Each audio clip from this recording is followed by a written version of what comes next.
j'ai écrit ce livre parce que quand j'étais moi-même un peu désorienté, j'avais eu la chance de lire le livre de mon arrière-grand-père, qui était médecin aussi, qui était parisien. Il y a de tout dans ma famille.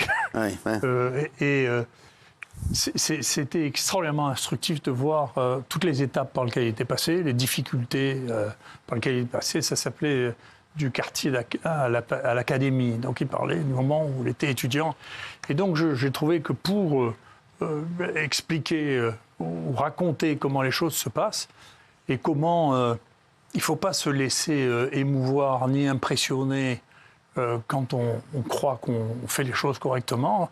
Il faut avoir une armature, si vous voulez. Et moi, bien sûr, je suis très reconnaissant à ma famille de m'avoir donné une armature qui permet de supporter tout ça avec la plus grande indifférence. Alors, vous avez dit que, là, vous avez dit il y a un instant, vous avez dit, j'ai relu le livre de mon grand-père parce que c'est vrai que vous avez dit, bon, j'étais un petit peu, voilà, je vous posais des questions avec tout ce qui se passait, tout ça, vous aviez besoin, est-ce que vous avez vécu un moment de moins bien? C'était vraiment tout ce qui s'est dit sur vous, est-ce que ça vous a vraiment affecté ou pas? Non. Non, absolument pas.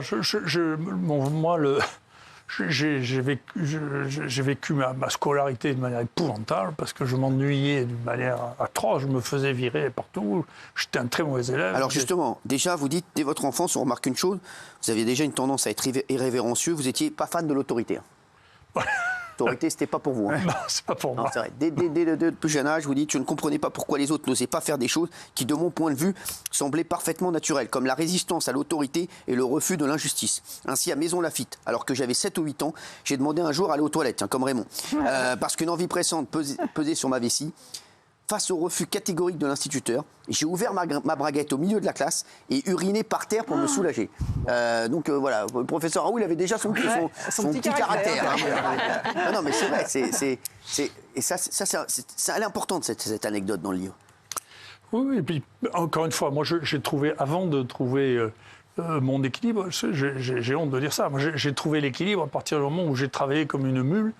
Et que donc je n'ai plus été oisif et que j'ai plus eu de questions. J'étais content, j'apprenais. Et à partir du moment où j'ai découvert ça, j'ai plus jamais arrêté et j'ai arrêté de m'ennuyer et de faire des bêtises parce que j'étais content de m'occuper, d'apprendre des choses. J'ai l'impression de ne pas perdre mon temps. En tout cas, pour tous les jeunes qui nous regardent, ça donne espoir. De voir que le professeur Raoult était nul à l'école pendant longtemps, ça nous fait du bien. On se dit, bon, voilà, on va pouvoir peut-être faire quelque chose un jour.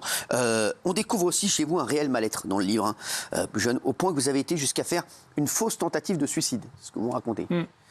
Vous dites, l'année de ma fausse tentative de suicide, inconsciemment destinée à alerter mes parents sur mon mal-être et sur le calvaire que je vivais au quotidien sur les bancs du collège. Pourquoi qu'est-ce qui se passait ? Je trouve que cette tendance de faire marcher tout le monde au même pas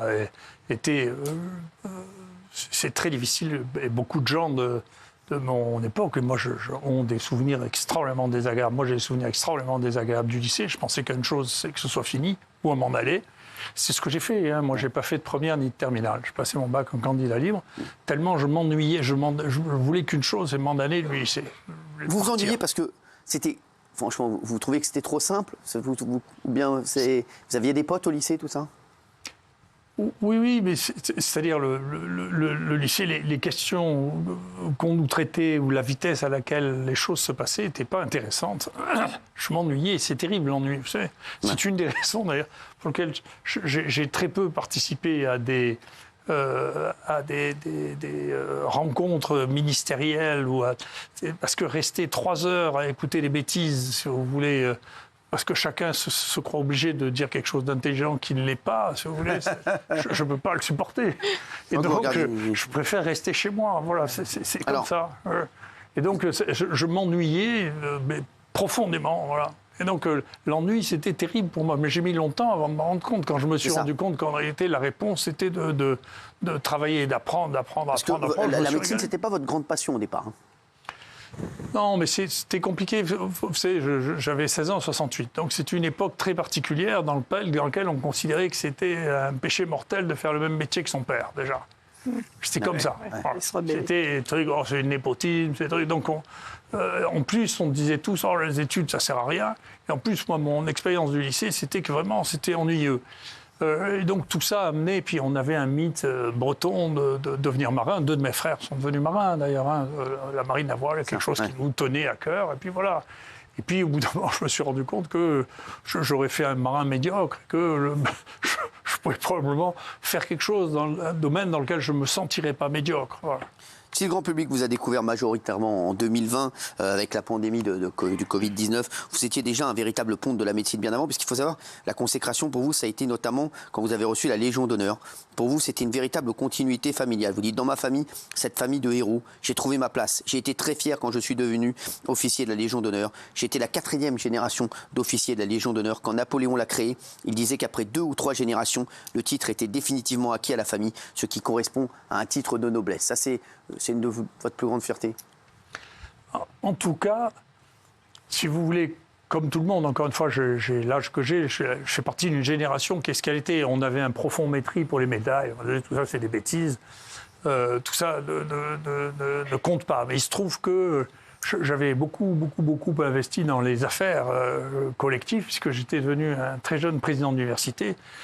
Dans des circonstances épouvantables. L'université était dans un état épouvantable que j'ai dû redresser. J'ai dû m'y investir à un point très fort. Et j'ai fait, à l'âge de 42 ans, j'ai fait un petit infarctus, si vous voulez. Donc je me suis arrêté.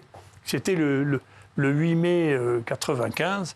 Et le même 8 mai 95, j'ai été nommé dans l'ordre du mérite. Et donc j'ai commencé à trouver que les médailles, finalement, c'était pas mal. Parce qu'en même temps, quelqu'un s'était rendu compte, c'était ma première médaille, que finalement j'avais beaucoup donné pour essayer de faire quelque chose au service collectif. C'est ça qui vous plaisait en fait? Oui, ça me plaisait. Et puis du coup, après, si vous voulez, ça paraît stupide, mais c'est un peu, finalement, traduit ce livre, je me suis rendu compte que c'est incroyable que j'ai fait exactement ce que mon père voulait que je fasse sans jamais m'en être rendu compte. Je m'en suis rendu compte à 44 ou 45 ans. Enfin, c'est terrible d'être aussi aveugle. Ouais, alors, d'être aveugle à ce point-là, c'est gênant. Dans votre livre, vous racontez beaucoup de choses. Vous revenez longuement, bien sûr, et c'est ce que vous attendez aussi. 20h53, on est en direct avec le professeur Raoult sur TPMP. Vous revenez longuement, bien sûr, sur cette pandémie qui vous a rendu célèbre dans le monde entier. Tout d'abord, vous étiez obligé de revenir sur un point primordial pour vous, la chloroquine et toutes les polémiques au sujet de ce traitement que vous préconisiez. Et pour vous, c'est très clair, vous aviez raison depuis le départ. Vous dites car au-delà de la satisfaction égoïste que nous pourrions éprouver avec la démonstration que nous avons bel et bien raison, nous aurons toujours le regret d'avoir échoué à convaincre au bon moment, au détriment des malades que le Covid a durement affectés. L'hydroxychloroquine, ça soigne donc pour vous réellement le Covid. C'est ce que vous dites. Ah oui, puis là on est en train... les difficultés à passer le message reviendront, mais il se trouve que c'est très bien d'ailleurs. Bon, vous voyez, quand vous me dites est-ce que j'ai souffert de ça, pas du tout, parce que chaque obstacle, si vous voulez, oblige à réfléchir et à tester sa propre capacité à répondre aux difficultés. Donc, si on arrive à les résoudre, on a l'estime de soi. On est content d'avoir réussi à passer cet obstacle-là. Et donc, vous le savez peut-être, mais il y a une télévision qui a sorti des documents, dont je ne sais pas d'où ils sortaient, disant que nos résultats étaient faux. C'est pas vrai. C'est bien. Donc ça nous a obligés, on a fait venir un huissier pour faire saisir sur nos ordinateurs les résultats que nous avions reçus, de façon à dire, attendez, on ne peut pas raconter tout le temps n'importe quoi. Et du coup, on a fait quelque chose qui a été fait pour la première fois, on a traité un peu plus de 30 000 personnes à l'EHU, d'accord, aussi bien en ambulatoire, en hôpital de jour, qu'en hospitalier, où il y en a eu un peu plus de 5 000 qui ont été hospitalisés. Ouais.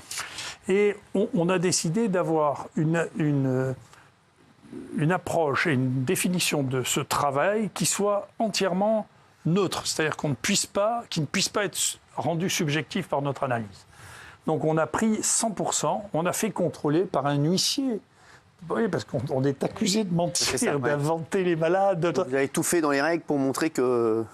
Validé par un huissier officiellement pour, saisir tous les malades. Deuxièmement, tout leur traitement, c'est directement la pharmacie centrale des hôpitaux. C'est pas nous. On les a mis en face. Et pour évaluer l'efficacité thérapeutique, on a regardé les morts sur l'INSEE. C'est pas nous qui avons défini les critères. D'accord. Et quand on regarde comme ça, chez les patients hospitalisés, on sauve 45% des gens avec de l'hydroxychloroquine. Chez les patients qui sont en traitement précoce, on en sauve 70%. Ce qui veut dire qu'on estime qu'avec le traitement pour l'hydroxychloroquine, on a sauvé entre 500 et 1000 personnes.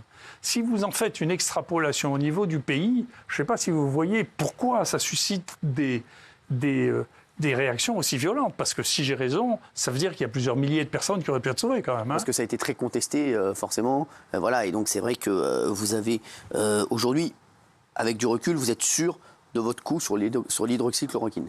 Ah mais absolument. Puis encore une fois, on a déjà déposé ça. On a déposé le papier et on a déposé pour qu'elle soit publique ce que personne ne fait. Hein. Il n'y a pas une des études qui a été publiée dans laquelle les données soient entièrement disponibles pour tout le monde.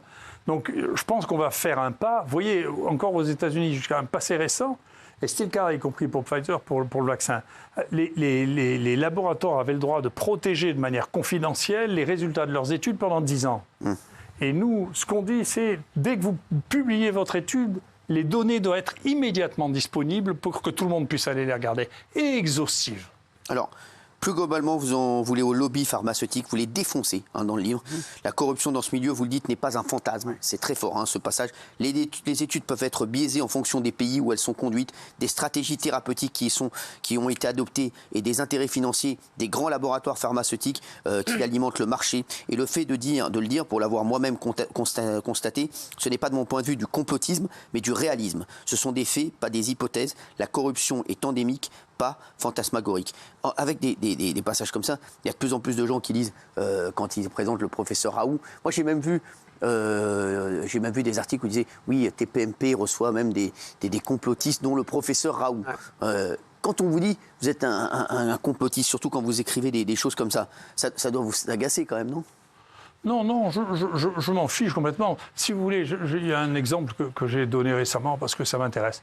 Les deux points, dire que l'industrie pharmaceutique et de la corruption, c'est une surprise pour les gens, c'est parce que les gens ne s'intéressent à rien.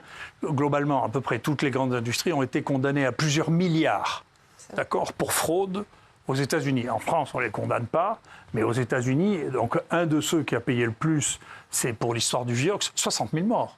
Personne en prison. Mais quand même 5 milliards d'amendes. D'accord ? Ça se vérifie si on... Ah ben c'est partout, vous pouvez regarder 5 milliards d'amendes. Ne pas savoir que l'industrie est corrompue, c'est juste de l'ignorance. L'histoire de l'Oxycontin.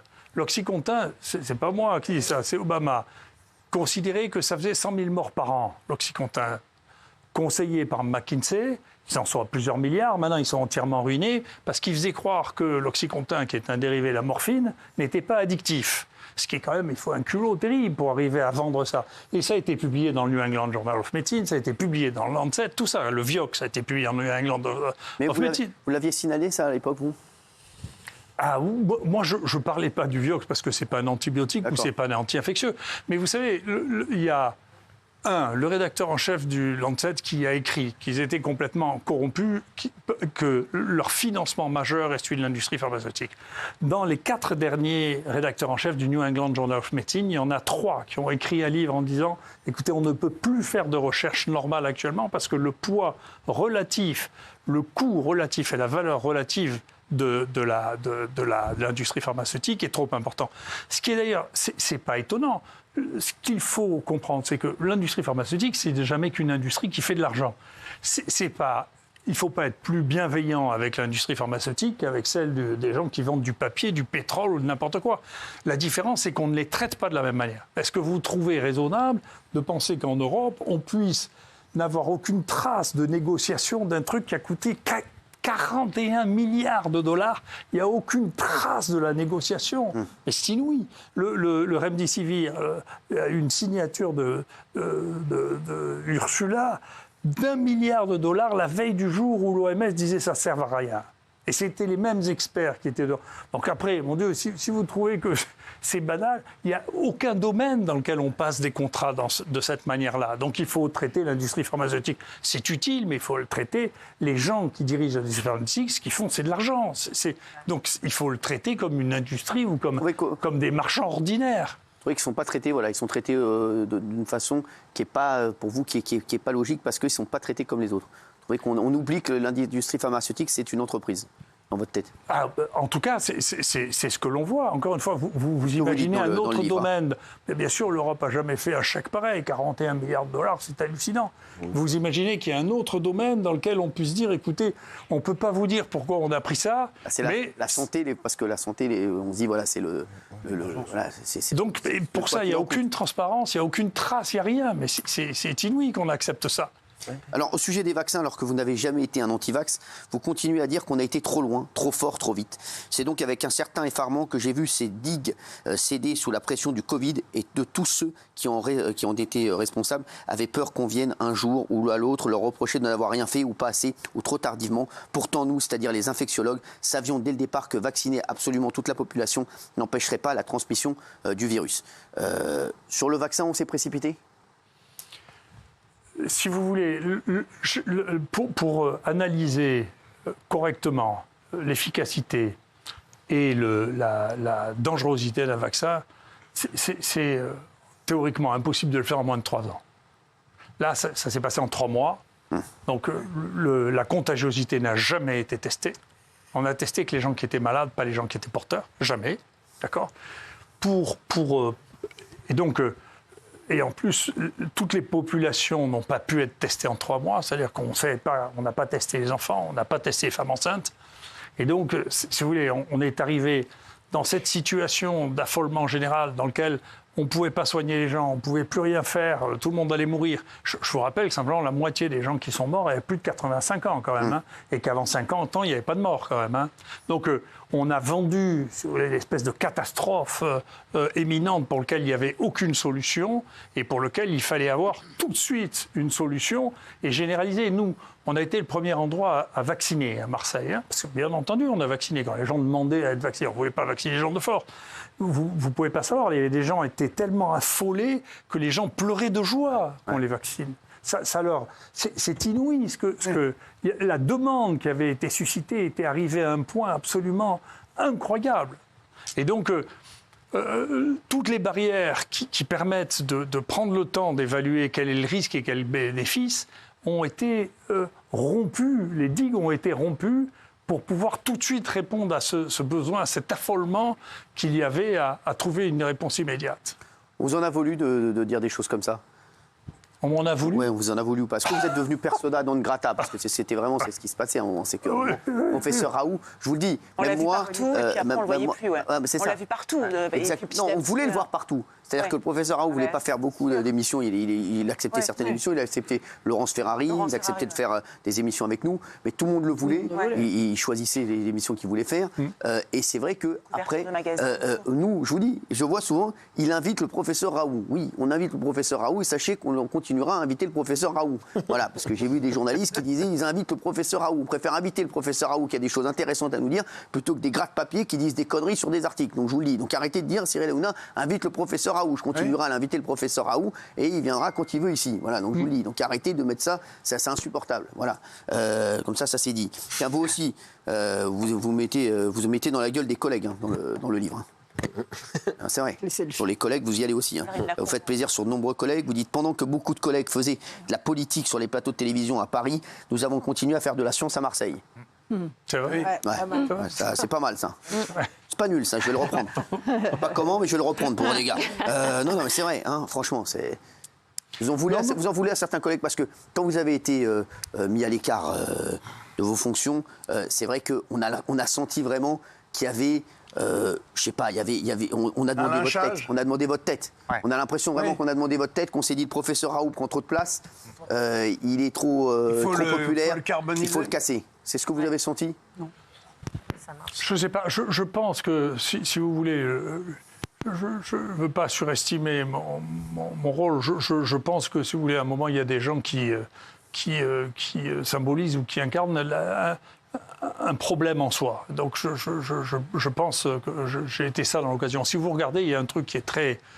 Mais il y a eu des choses très, très positives dedans. Moi, j'ai fait découvrir à beaucoup de journalistes, entre autres, des sites pour aller voir les données réelles et arrêter simplement de discuter avec des gens qui leur donnaient leur opinion. Il y en avait un qui était facile, que tout le monde peut regarder, qui s'appelle Eurofordox, qui est... L'industrie pharmaceutique est obligée de déclarer l'argent qu'elle donne aux praticiens, aux médecins, en France. Ça ne veut pas dire, elle peut leur donner ailleurs, hein, parce qu'elle peut toujours tricher quand même, passer par-dessus. D'ailleurs, on peut leur donner en Angleterre ou en Espagne et ils ne le déclareront pas. Ou on peut leur payer un congrès aux États-Unis et pas le déclarer. Ouais. Mais si vous regardez ça, vous savez, les choses étaient assez simples. Dans les infectiologues, les seuls infectiologues qui n'avaient pas, pour des raisons qui étaient des raisons de choix, hein, qui n'avaient pas de relation, qui n'avaient pas reçu d'argent dans les 6 dernières années par l'industrie pharmaceutique, c'était les gens de l'IHU et Péronne. Je ne sais pas ce que ça veut dire, si vous voulez.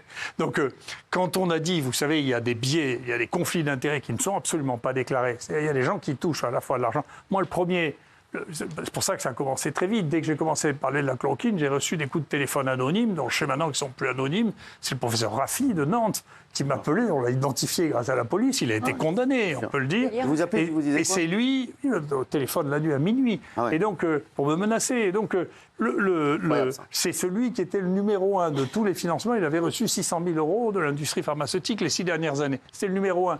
Après, vous pouvez toujours dire que vous êtes complotiste. C'est possible qu'il y ait un lien, ou c'est possible que ce soit une coïncidence. Voyez, mais ça amène à réfléchir sur le fait, est-ce que c'est vraiment de la recherche médicale de fournir des malades à des programmes écrits par l'industrie pharmaceutique dont les données ne sont analysées que par l'industrie pharmaceutique qui fait écrire ça par ce qu'on appelle des ghostwriters, c'est-à-dire des écrivains professionnels, et qui sont acceptés à l'avance par les plus grands journaux parce qu'on sait que ça va rapporter un argent fou aux journaux même qui les publient. Donc, pour vous, c'est un grand complot ? Il y a un énorme complot. Pas du tout. C'est une évolution de la société auquel nous ne sommes pas préparés. Il y a plusieurs éléments. Les gens n'ont pas l'habitude qu'une molécule puisse servir à plus d'une chose. C'est un point. Et donc, les seuls qui vraiment aient travaillé là-dessus, nous, on a un peu travaillé dessus, mais c'est beaucoup les Chinois, si vous voulez. Ils ont pris toutes les molécules qui sont considérées comme non toxiques par la FDA, c'est l'équivalent de l'anti-NSM, pour les tester sur le Covid. Ils ont trouvé 20 molécules qui n'ont strictement rien à voir avec les antiviraux, qui sont efficaces, dont des antidépresseurs, dont un anti-parkinsonien. Après, on s'est rendu compte que les gens qui avaient les Parkinson faisaient des formes moins graves ou pas de Covid. Et en réalité, c'est parce qu'un des médicaments qu'on donne pour la maladie de Parkinson est un médicament qui a une activité contre le virus, si on teste l'activité sur le virus.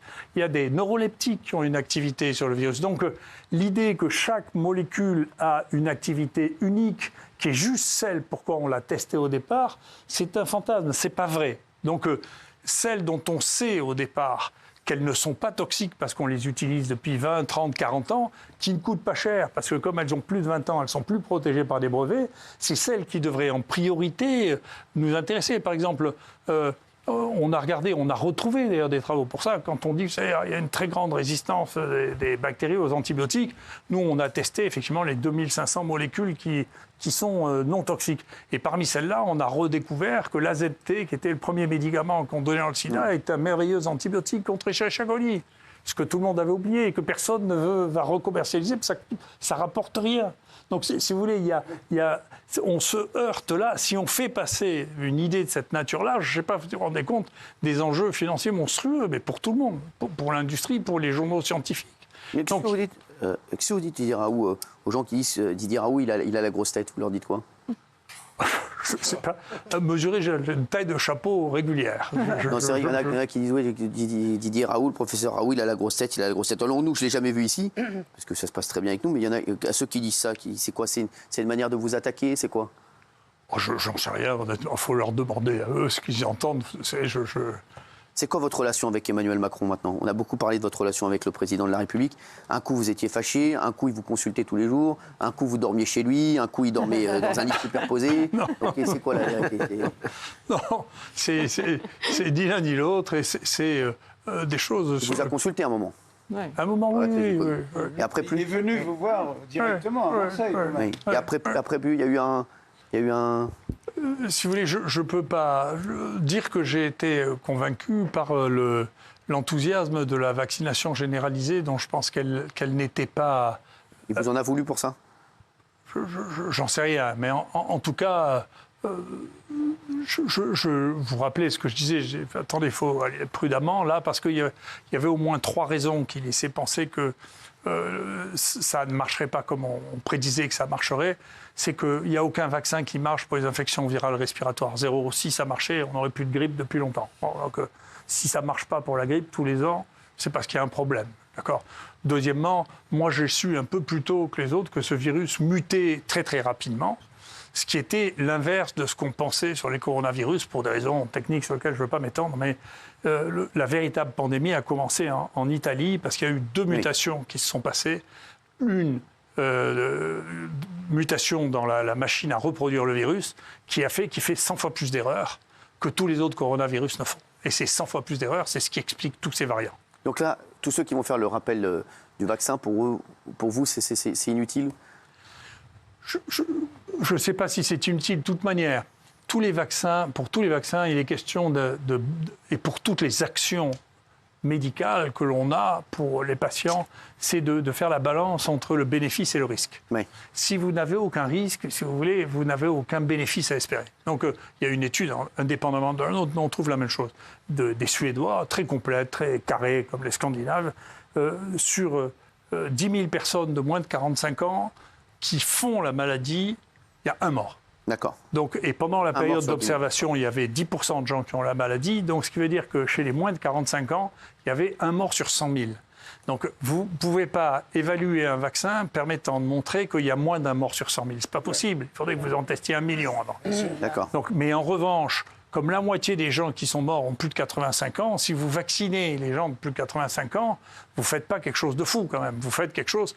Et nous, on voit qu'effectivement, chez les gens qui sont très à risque, les gens de plus de 75 ans, toujours dans notre série de 30 000 personnes, le vaccin a un effet protecteur chez les gens de plus de 75 ans des 2 tiers. Il y a 2 fois, il y a un tiers des gens qui vont faire des formes mortelles s'ils sont vaccinés. Donc il y a une efficacité du vaccin chez les gens. Si on n'est pas risque, pour vous, le bénéfice-risque, il n'est pas positif, quoi. Voilà, la oui, balance, puis surtout, on sait que, et nous, on a su ça très tôt, on sait qu'il peut y avoir des porteurs sains dans le même nombre, dans le même pourcentage chez les vaccinés et non vaccinés. Pourquoi, professeur Raoult, on avait l'impression que le Covid, c'était la fin du monde, il y a 3 ans, et que maintenant, plus personne n'en parle. Pourquoi ?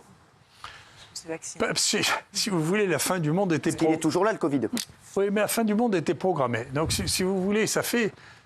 Je m'excuse, c'est une marque de l'âge, mais j'ai écrit il y a 20 ans, exactement, un rapport pour le ministère de la Santé pour dire qu'on en a assez des crises en maladies infectieuses qui surviennent tous les 2 ans, qui mettent la panique, et on ne met pas en place les outils pour permettre d'y faire face. C'est ce que j'ai essayé de faire avec l'IHU. Et il y a un affolement répété, à l'époque j'avais été sollicité, vous vous rappelez, pour l'histoire du bioterrorisme, qui était une énorme fantaisie. C'était une manipulation affreuse des États-Unis pour attaquer l'Irak. Et j'en ai gardé un souvenir absolument affreux, parce qu'on s'est fait intoxiquer. Moi, je recevais des informations grises qui disaient, ça y est, on a trouvé en Irak, quand j'étais au ministère, on a trouvé, et on sait que c'est sorti en réalité de Fort Detrick. Les souches qui ont été utilisées aux États-Unis, on a analysé le génome, et le génome, c'est celui de la bactérie qui avait été militarisée par les Américains à Fort Detrick. Et ils ont quand même, ils remuaient ça à l'ONU en disant, regardez, avec cette poudre-là, vous vous rendez compte, ils nous mettent des tonnes de cette poudre. Donc le bioterrorisme, ça a été pareil, un fantasme qui a coûté des milliards. Et ça n'a jamais marché, ça ne marche pas. Est-ce que Didier Raoult déteste les journalistes ? Oh non, mais je déteste personne. Pas du tout gentil. Non, mais ça, vous ne détestez pas les journalistes, c'est vrai que c'est pas votre truc, les plateaux télé. Hein. C'est pas mon truc. Et puis, je pense que c'est pas les journalistes. Les journalistes sont pas des extraterrestres. Hein. Ils émanent de la population ordinaire. Donc, c'est un sous-ensemble. Ils sont stupides et les journalistes ignorants. Vous les traitez de stupides et d'ignorants. Ils sont souvent ignorants, oui. Stupides et ignorants, oui. Vous dites qu'ils sont stupides et ignorants, mais vous dites un truc que j'aime bien. Les rares émissions auxquelles j'ai participé sont d'abord celles de Cyril Hanouna. Bravo, professeur Raoult, qui a fait preuve d'une certaine bienveillance et un sens journalistique plus affirmé que nombre de ses confrères. Alors moi, je ne suis pas journaliste, hein, mais bon, c'est pas mes confrères, hein, déjà. En posant des questions, non pas pour piéger qui que ce soit, ou pour essayer par tous les moyens de démontrer, au moins d'affirmer que ce que je disais forcément des bêtises, mais pour essayer de comprendre ce qui se jouait. Merci à vous, en tout cas, de m'avoir cité dans le livre. Merci. Cyril, j'en ai une médaille qui était reçue par le professeur, c'est qu'il m'a appelé pour me dire que le sketch de la chauve-souris était typiquement l'exemple type de comment déclencher la panique sur un maximum de gens. Et j'étais très flatté de ça. Moi qui suis un grand supporter. Non, je voudrais juste reprendre une image. Oui, ce journaliste. C'est pas que les journalistes. Il y a un ensemble, si vous voulez, qui est que finalement tout ça défile très vite et on veut avoir juste quelques mots simples qui permettent, soi-disant, de comprendre, et qui ne permettent pas du tout de comprendre, parce que la plupart des choses, quand on les investit, sont complexes. Et donc, je pense qu'on vit dans un monde, c'est un peu jeune pour avoir connu ça, mais c'est de mon âge, on vit dans un monde de Shadok. Vous voyez ce que c'était, les Shadok? Non, mais les Shadok, c'était des petits animaux, c'était un dessin animé, vous voyez, et il n'y avait que 4 cases dans la tête, vous voyez, qui étaient gabusomeux. Et donc, pour pouvoir leur faire rentrer quelque chose, il fallait enlever une case pour pouvoir leur montrer. Et donc, on vit dans un monde de Shadok. On vit dans un monde dans lequel on ne peut dire que des choses très simples. Quand vous parlez des vaccins, c'est on est pour ou contre les vaccins. Vous parlez de... Donc, pas de nuance. C'est même pas de nuance, les choses sont plus complexes, mais on est des Shadok avec des essuie-glaces, c'est-à-dire qu'on dit une bêtise et le lendemain on en dit une autre et on a oublié la bêtise qu'on avait dit la veille. Et donc ça, c'est le monde, ça en revanche, c'est le monde des journalistes, c'est-à-dire c'est la vérité du jour. Pas journaliste. C'est la vérité du jour. Moi, je connais, j'ai une idée de journalisme parce que j'ai dirigé une école de journalisme. Oui. D'accord ? Ça fait partie des choses que j'ai faites. J'ai restructuré l'école de journalisme de Marseille qui faisait partie du périmètre de mon université. Et donc, c'est les journalistes qui m'ont expliqué ça. Quand je leur disais, mais pourquoi vous ne faites pas de l'enseignement? Il m'a dit, vous, l'enseignement, c'est vous. Nous, on vend des journaux. Oui. Si je ne vends pas de journaux, je ne mange plus. Et donc, si l'OM passe, c'était à Marseille, donc dans le Provençal, à l'époque, si l'OM gagne, on vend 30% de journaux de plus. C'est ça notre métier. Et après, très bien, après je dis, mais ça ne vous gêne pas, vous avez dit un truc, c'est une bêtise. Une semaine après, vous dites le contraire. Il dit, non mais pas du tout, monsieur Raoult, vous n'êtes pas raisonnable. Journaliste quotidien, c'est-à-dire c'est la vérité du jour. C'est ça. Demain, il y aura une autre vérité. Et donc, c'est vrai que moi, mon monde, c'est exactement l'opposé de ça. Moi, ce qui m'intéresse, c'est de savoir si ce que je dis sera encore vrai dans 30... Regardez, j'ai écrit, je passe mon temps à dire, j'ai écrit un rapport de 450 pages il y a 20 ans. Vous pouvez le lire, j'ai pas honte. Oui. C'est toujours d'actualité, non mais c'est vrai. Merci, professeur Raoult. Didier Raoult, autobiographie, dit énormément de choses. Et Michel Lafon, très fort. Ça, l'autobiographie de Didier Raoult. Merci d'avoir été avec nous. Et arrêtez de me dire, il invite Didier Raoult. Didier Raoult, il viendra quand il veut.